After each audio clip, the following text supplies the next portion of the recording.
বিসমিল্লাহির রহমানির রহিম। প্রাকৃতিক বিপর্যয়ে ইসলাম কি বলে? সূরা রুমের ৪১ নম্বর আয়াত।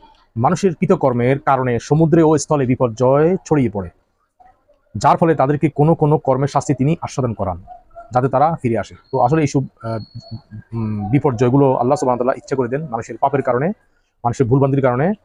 আর এর ফলে কোনো কোনো কর্মের খারাপ কর্মের শাস্তি তাদেরকে আসানো, যাতে তারা ফিরে আসে। আবার আল্লাহ সুবহানাহু ওয়া তাআলা বলতেছেন, বলো তোমরা পৃথিবীতে পরিবহন করো এবং দেখো তোমাদের পূর্ববর্তীর কি পরিণাম হয়েছে, তাদের অধিকাংশ ছিল মুশরিক। তো এখানে আল্লাহ সুবহানাহু ওয়া তাআলা বলতেছেন বিপর্যয়গুলো আসে আমাদের কর্মের কারণে। তো আমাদেরকে কিছু কিছু কর্মের স্বাদ আস্বাদন করার জন্য আল্লাহ সুবহানাহু ওয়া তাআলা এরকম প্রাকৃতিক দুর্যোগ দিয়ে থাকেন। এবং বলছে তোমরা পৃথিবীতে পরিবহন করে দেখো মানুষের কি পরিণতি হয়েছিল।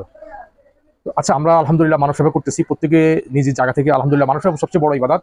কিন্তু আমরা কি এই বিপদের মধ্যে কি আল্লাহর দিকে কি আমরা ফিরে এসেছি? আমরা কি আল্লাহর দিকে মোতওয়াজ্জহ হয়েছি? যে আমরা নামাজ, জিকির, যে আল্লাহর স্মরণ, যে আল্লাহর কাছে আমরা আকুতি মিনতি করে বলেছি যে আল্লাহ আমরা পাপিষ্ট, আমাদের পাপের কারণে আপনি আযাব দিয়েছেন। এমনটা কি হয়েছে?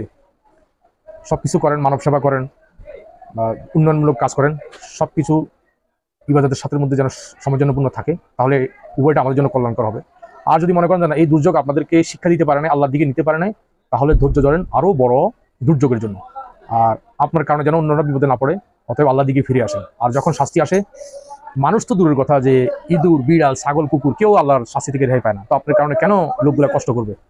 ধন্যবাদ। ইবাদত দিয়ে মনোনিবেশন করেন।